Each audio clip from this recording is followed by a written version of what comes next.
أعوذ بالله من الشيطان الرجيم.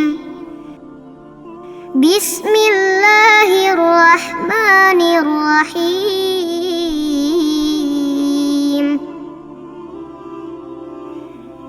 إنا أعطيناك الكوثر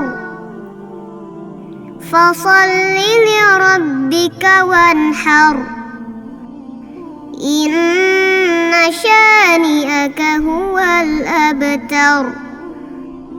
صدق الله العظيم.